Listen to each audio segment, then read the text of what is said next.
हत्या हुई है ये किस कारण से हुई है? कर्मचारियों से लेके एसआईओ की लड़ाई एकजुट होकर लड़े तभी हमें न्याय मिलेगा। लोग ठेकेदारी में लाकर इनकी नौकरियां खत्म कर रहे हैं। नमस्कार, आप देख रहे हैं जेएनएन न्यूज़ और मैं राजेश्वर चौहान हूं। भ्रष्टाचार का आलम आप सब जानते हैं, बताने की जरूरत नहीं है। खासकर एमसीडी बनी भ्रष्टाचार करने के लिए है। और हमारे साथ दीपक जी हैं। दीपक, जान चली गई एक आदमी की, जो आप पोल पट्टियां खोलते थे वही साबित हो रहा है भ्रष्टाचारी है, और एक दूसरे से कड़ियां मिली हुई हैं कहीं ना कहीं। देखिए, जैसा आप सभी को अभी तक यहाँ संज्ञान में आया गया होगा कि ये जो हत्या हुई है ये किस कारण से हुई है। जो निगम के जो प्रशासन है जो आज हठधर्मी अपनाए हुए हैं, जब दिल्ली के मुख्यमंत्री साहब ने ये बात की घोषणा कर दी कि ईवी किरणें सीधी धरती पर आ रही हैं और ऐसे में धूप में बाहर ना निकलें, लेकिन उस कड़ी धूप में भी हमारा कर्मचारी, हमारा अधिकारी मेहनत कर रहा है और पूरे दिल जान से मेहनत कर रहा है। अब ये बता रहे हैं, जहाँ तक हमें मसला पता लगा, कि डीसी साहब इनकी हाजिरी पर गए और वहाँ पर एक कर्मचारी थोड़ा दूर था, आने के लिए थोड़ा सा उसमें टाइम था, काम कर रहा था, तो उसके विषय में ही उसको सस्पेंड करके चले गए भाई राजकुमार जी को। और राजकुमार जी ने जो ये कल आत्महत्या करी, इसको हम आत्महत्या नहीं कहते, ये सुनियोजित षड्यंत्र के तहत उनकी हत्या की गई है डिपार्टमेंट के द्वारा। क्योंकि जो उनका एसएस, जो उनका एओ, जो उनका चीफ, जो उनका एसी, जो उनका डीसी, जो जब 2-2 लाख रुपए सस्पेंशन से बहाल करने के मांगेंगे तो आदमी करेगा क्या? थोड़े दिन बाद तो शायद जो अधिकारी है वो ये कह देंगे कि हवा का बहुत तेज झोंका आया था, उसकी वजह से गिर गए। ये साबित कर देंगे क्योंकि इनके हाथ में पावर है ना। जी बिल्कुल, ये साबित करेंगे कि कर्मचारी डैम्स को ऊपर लेने क्या गया, ठीक है ना, ये तो कहेंगे वो लोग। हाँ, आंधी आई। ये तो झूठ तो बोलने की आदत निगम की है जो चलती रहेगी। और कहीं ना कहीं वो फिर वो बात आ जाती है निगम पार्षद, वो निगम पार्षद का मसला कहीं ना कहीं फिर सामने आता है। क्योंकि दिल्ली के जितने तमाम भ्रष्ट निगम पार्षद हैं जो हर महीने 2 लाख रुपए की डिमांड करते हैं, उससे भी हमारा जो सुपरविजन स्टाफ है वो हरासमेंट होता है बहुत ज्यादा। उतना हरासमेंट है कि जिसकी कोई हद नहीं है। अब डीसी साहब ने उसको सस्पेंड करा, कर्मचारी कहाँ थे भाई? कितनी दूर से कर्मचारी बुलाना था जो सस्पेंड कर दिया? वार्ड में ही कर्मचारी काम कर रहा होगा, लेकिन उसको वहां से बुलाने की बजाय उसको सस्पेंड दे दिया, एक और हरासमेंट उसका बढ़ा दिया। ऊपर से 3 महीने तक अगर जो किसी आदमी के घर में उसकी सैलरी, उसका मेहनताना नहीं पहुंचेगा तो उसके बच्चे खाएंगे क्या? क्या उसके बच्चों की एजुकेशन देगा? क्या उसको लालन पालन करेगा? ये कहीं ना कहीं भ्रष्टाचार है निगम का। एक चीज और मेरे सामने रोज आ रही है, नाम ही ले देता हूँ, बाबरपुर के आसपास का ही है जो जोन है जहाँ पर लोग काम कर रहे हैं। मुझे फोन आ रहे हैं डेली, यकीन मानिए उनकी हाजिरी नहीं लग रही। किस वजह से? 7:30 का टाइम है, वो 5-10 मिनट लेट आते हैं। इंस्पेक्टर ऐसा ही बात वहीं फिर आ जाती है। मैं ये नहीं कह रहा कि सारे करप्ट हैं, कुछ अच्छे भी हैं, पर वहाँ उनकी हाजिरी नहीं लगा रहे हैं, वो एब्सेंट कर दिया जाता है। खासकर महिलाओं के मुझे फोन आ रहे हैं कि सर हम थोड़ा सा लेट हो जाते हैं, हमें भेज दिया जाता है। चलिए ये भी ठीक है, अगर वो 3 दिन बाद आ रहे हैं तो उस बीच का काम किसी और से नहीं कराया जाता, वही करेगा आके। उसकी हालत खराब हो रही है, उस पे क्या? जी यही बात है, ये भ्रष्टाचार का एक मौलिक रूप है। हमारे अधिकारियों ने जो सुपरविजन स्टाफ है उसके ऊपर इतना प्रेशर बिल्डअप कर दिया, इतना प्रेशर बिल्डअप कर दिया है कि वो लोग सुबह 7 बजे डरते डरते हाजिरी लेते हैं कि 7 से 7:15 ना हो जाए, फटाफट हाजिरी लगा लो। फिर वो जो हाजिरी उनकी मजबूरी है, जो नहीं आता उसके एब्सेंट करके भेजनी पड़ती है, ठीक है। हाँ, जो उसकी हाजिरी कर जाती है, घर बैठे लग रही है बहुत सारे लोगों की। ये कहीं ना कहीं भ्रष्टाचार है निगम का, जिसको इन्होंने बिल्कुल ऐसे फैला दिया जैसे मकड़ी का जाल। और सबसे बड़ी तो दुर्भाग्य ये है कि कमिश्नर साहब मौन है। कमिश्नर साहब को अब तक यहाँ मौके पर होना चाहिए था। कल से कर्मचारी की डेथ हुई है, ना इलाके का कोई निगम इलेक्शन में बिजी है ना, बड़ा ना इलेक्शन को छोड़ो, ना यहाँ कोई निगम पार्षद मौजूद है। कहाँ गए ये सब सिर्फ 5-5 साल के लिए आते हैं, हमारा खून चूसते हैं और खून चूस करके अपना घर बना लेते हैं। और कर्मचारी कहाँ जा रहा है? कर्मचारी के 25-25 साल से जो शोषण किया जा रहा है, ये उसका एक मात्र नतीजा है, ठीक है, नमूना है। बात चल रही है यहाँ, लोग आ रहे हैं, बात कर रहा हूँ, वो कह रहे हैं हमारी मांग है 1 करोड़ रुपया दिया जाए, नौकरी दिया जाए।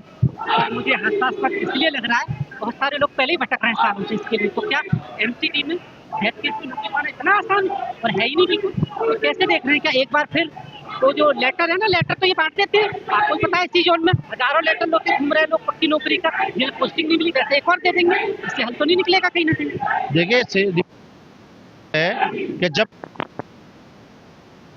पहुंचती है, जब तक डेथ केस पता नहीं दर्जनों लोग भटक रहे हैं जिन्हें नौकरी अभी तक नहीं मिली। 3-3, 4-4 साल हो गए उनके घर परिवार से डेथ हुए, लेकिन उन्हें नौकरी नहीं मिली। लेकिन हमारे ओजस्वी कमिश्नर साहब इस बात को कहते हैं कि हम डेथ केस के लोगों को प्रायोरिटी देकर के नौकरी दे रहे हैं। ये गलत है। और आज आपने देखा ही अभी तक ये मात्र शुरुआत है, ये जत्था और बढ़ेगा और बढ़ा करके इसमें हम कोशिश करेंगे कि और लोग हमारे शामिल हों। आपने ये एक चीज अच्छी कह दी कि जत्था बढ़ेगा, पर मैं देखता हूँ, खबर करता हूँ, आपकी जानते हैं विरोधाभास बहुत है आपस में। एकीकरण क्यों नहीं कर पा रहे हैं? ऐसे माहौल को देखकर तो कर लेना चाहिए। आपस में पगड़ी मूछों की लड़ाई चल रही है कर्मचारियों के साथ, इसी वजह से जितने अधिकार है वो साइलेंट जा रहे हैं। आत्महत्या करनी पड़ रही है। आज अगर यूनियन बेहतर काम कर रही होती है ना मिलकर, तो इससे अधिकारी कहीं ना कहीं जत्था अधिकारियों का डर खत्म हो गया। देखिए, ये जो विरोधाभास है, जो ये यूनियन में आपसी मतभेद है, ये एक बहुत बड़ा मुख्य कारण है इस तरह की घटनाओं का। अगर जो आज कर्मचारी यूनियनें और तमाम अधिकारी यूनियनें एक होती तो प्रशासन की मजाल नहीं है कि प्रशासन उनका शोषण कर सके। लेकिन जो विरोधाभास है उसको मिटाने के लिए भी हमने बड़ा प्रयास किया। ये खेड़ी साहब हैं, हमारे मन्नू भाई हैं, सतीश वैद्य जी हैं और हमारे संजय घोटाला साहब हैं, ये सब प्रयास कर रहे हैं कि एक सारी यूनियनें एक मंच पर आ सकें। लेकिन अभी भी हमें ये देखने को मिल रहा है इधर कि यूनियनों के अंदर विरोधाभास है, एक साथ बैठना भी नहीं चाहती। तो ये कहीं ना कहीं कर्मचारियों के लिए बहुत ही नुकसान की बात है, क्योंकि कर्मचारी टकटकी लगाए इन सभी यूनियनों की तरफ देख रहा है। तो हमारी कोशिश है पक्का करें इनको। जनाब, यूनियन एक हो पाएंगी? देखो, अगर हम लोग और आप लोग इस प्रयास में लगे हुए हैं कि सभी यूनियनें एक मंच पर आए और कर्मचारियों से लेके एएसआईओ की लड़ाई एकजुट होकर लड़े, तभी हमें न्याय मिलेगा। अगर ये एक मंच पे नहीं आए तो हमें शायद न्याय नहीं मिलेगा जब तक एकजुट नहीं होंगे। उधर ऐसे एक घर जाके अफसरों को कहता है सर हम आपके साथ हैं। हाँ। तो उन्हें तो शय मिल जाती है, दूसरा बेचारा लड़ाई लड़ रहा है, तो उसकी लड़ाई तो कहीं ना कहीं गड्ढे में ही जा रही है। सर, कहीं ना कहीं मैं आपके चैनल के माध्यम से ये भी बताना चाहता हूँ कि कमिश्नर साहब के पास कोई अंदरूनी चीजें जाके बता दी भी गई होगी, सेटलमेंट भी हो गई होगी, लेकिन इस तरीके की बातें यहाँ नहीं चलेगी। आप जो समाज की आवाज उठा रहे हैं, इन कर्मचारियों की आवाज उठा रहे हैं, तो कहीं ना कहीं इनको न्याय मिलेगा। कहीं ना कहीं इनका जो भ्रष्ट अधिकारी है वो जेल में जाएंगे और इन भाई राजकुमार जी को और उनके परिवार को न्याय मिल जाएगा जी। न्याय लगता है आपको आसान है दिल्ली में या भारत में न्याय पाना एक आम आदमी के लिए, गरीब आदमी के लिए? जी, पहले मैं आपका धन्यवाद करता हूं सर।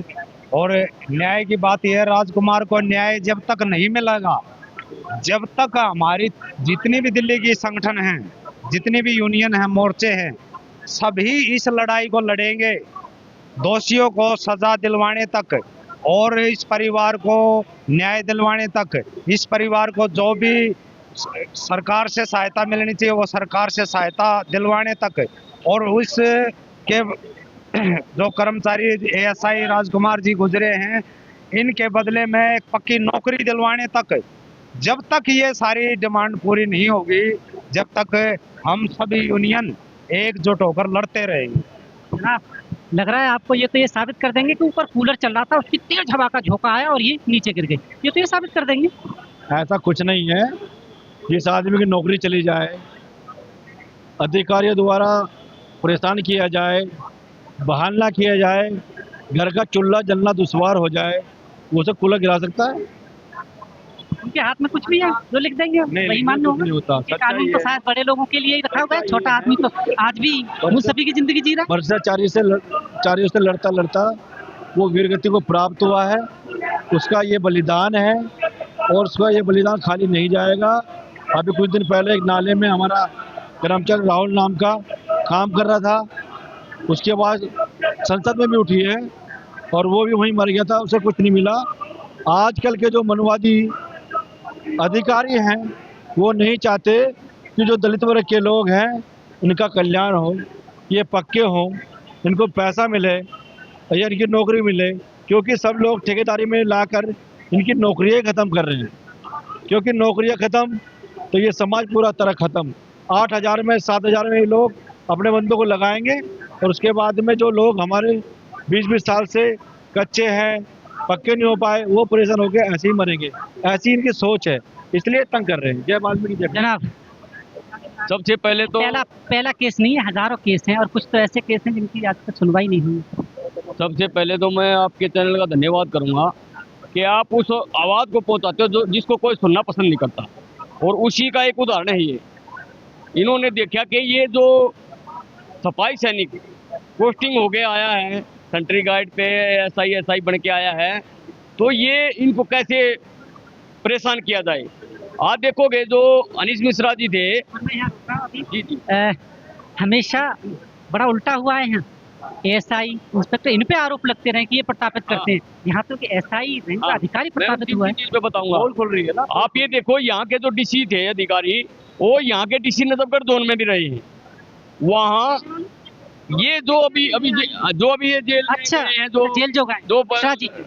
मिश्रा जी जो भ्रष्टता के अंदर पकड़े गए हैं, रंगे हाथों पकड़े गए हैं, और जो रिश्वत लेते हुए पकड़े गए। साहब क्यों पकड़े गए? उनकी सैलरी 12,000 रुपये होती है। अब घर कैसे चलेगा? 12 सफाई कर्मचारी से भी कम है ना, शायद इसीलिए रिश्वत लेते होंगे, है ना। मैं आपको बताऊंगा कि ये हमारा जो सफाई कर्मचारी है उसकी सैलरी सिर्फ 12-13 हजार है, फिर भी वो ईमानदारी से काम करता है, एक पैसा नहीं लेता किसी से। राजकुमार एएसआई तो अपनी जान इनके कारण, इनकी परेशानी के कारण दे के चले गए, लेकिन 368 कर्मचारियों को और तरफ आगे गए डीसी साहब।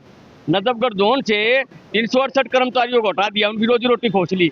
जिन्होंने कोरोना काल में भी कार्य किया था वो भी तड़प रहे हैं, वो भी इसी के कलम से होया था, लेकिन बड़ा अधिकारी था, कोई सुनने वाला था नहीं।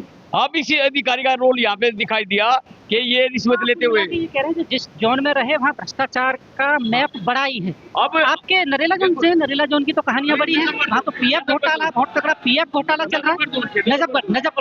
नजफगढ़ जोन में पीएफ घोटाला बहुत बढ़िया चल रहा है, बड़ा अच्छा खासा। वहाँ लोगों के पीएफ कट रहा है, अकाउंट में नहीं जा रहे हैं आज तक। पीएफ का तो इतना बुरा हाल है कि नरेला जोन तो शानदार जोन है कि एक ही तारीख में वहाँ जितने भी कच्चे कर्मचारी थे, एक सेम डेट में पैदा हुए हैं। सबकी डेट ऑफ बर्थ एक है ईपीएफ के अंदर, और ईपीएफ के अंदर 11,000 करोड़ रुपए का घोटाला है। जैसे कि रोनी जोन में, नरेला जोन में, सिविल लाइन जोन में, केशवपुरम जोन में, सिटी एसपी में, इन तमाम जोनों में। कर्मचारी का मुझे फोन आया कि सर उसे निकालने के लिए मुझसे 40%, 50% तक का पैसा जो आपके अकाउंट में वो मांगा जा रहा है। तो मैंने कहा पीएफ निकालना तो बहुत आसान है, आजकल आप बैठो कंप्यूटर पर, कोई भी निकाल देगा। कह रहे नहीं सर, डेट ही गलत कर दी है तो कैसे निकाले, उनके अलावा निकाल नहीं सकते। बड़ी बात तो ये है कि हमारा निगम कमिश्नर साहब रेलवे ट्रैक का ठेका ले लेता निगम के द्वारा 600 आदमियों का, और 600 आदमियों को ठेकेदारी में भर्ती करना चाहता है, लेकिन ये नहीं देख रहा उसके अधिकारी जो डीसी लेवल, एसी लेवल के अधिकारी हैं, वो कैसे परेशान कर रहे हैं एक छोटे अधिकारी को, एक नॉर्मल कर्मचारी को।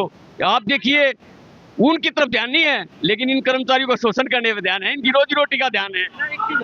एक जो भी मेडिकल कार्ड बन रहा है उसके पैसे कटने लगे, अभी तो भ्रष्टाचार है। उन लोगों का कार्ड नहीं है और पैसे पहले से लगे। आप अंदाजा लगा लीजिए कि एक आदमी के अंदर 200 भी कट रहे हैं तो हजारों आदमियों का जब तक कार्ड उसे नहीं मिलता तो पैसा कहाँ जाएगा?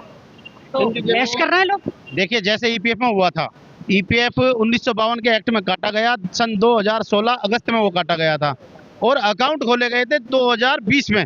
क्यों? जब तक ये भारत सरकार का नियम है, जब तक आप अकाउंट नहीं खोलोगे जब तक ईपीएफ नहीं काट सकते। लेकिन इन्होंने 4 साल का पैसा गबन कर लिया, जो प्रत्येक 8 वार्ड के अंदर कटा। कोई इंक्वायरी नहीं। और देखिए दोहरीकरण, देखिए निगम की दोहरी नीति, मजदूर विरोधी नीति के 8 जोनों में तो ईपीएफ के नाम पर पैसा काट लिया गया, 4 जोन में आज तक ईपीएफ नहीं कटा।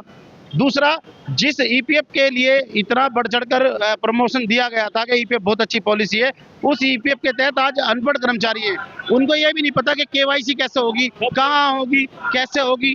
लेकिन उनको पैसे निकालने के नाम पर किसी से 5,000 की ठगी, किसी से 25,000 की ठगी। अभी आप तो ये सुनने में आ रहा है कि अकाउंट में अगर 1 लाख रुपए तो वो सीधा कहते हैं भाई साहब 40 आपके 60 मेरे, ये चल रहा है। मुझे लगता है कि चलो कुछ तो मिले। बिल्कुल ऐसे ही कुछ हमारे जो अनभिज्ञ नेता हैं, जिनको ज्ञान नहीं है ईपीएफ के बारे में, वो इस तरह के काम करते हैं। जैसे अभी कुछ दिनों पहले लाजपत नगर से एक मैटर सामने आया था, वहाँ पर 25-25 हज़ार रुपये लिए गए, और 25-25 हज़ार रुपये लेकर के एनपीएस का पैसा निकलवाने की बात की गई, जो कि एनपीएस का पैसा हमारा ट्रांसफर होना चाहिए ओल्ड पेंशन स्कीम में, लेकिन उसी को इन्होंने इस तरह का चलन कर दिया।